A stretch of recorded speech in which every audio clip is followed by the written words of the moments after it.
നിങ്ങൾ ഈ കാണുന്നത് ഇരിട്ടി തൊട്ടിയിൽ നഴ്സറിയിൽ നിന്നും ഞാൻ വാങ്ങിയ ഒരു മിറാക്കിൾ ഫ്രൂട്ടിൻ്റെ തൈയാണ്.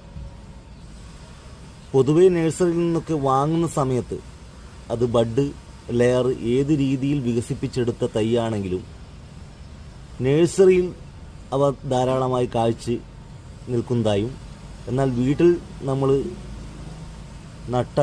നട്ടതിന് ശേഷം കായ് ഫലം തരാതിരിക്കുന്നതുമായ ഒരവസ്ഥ പൊതുവെ കാണാറുണ്ട്.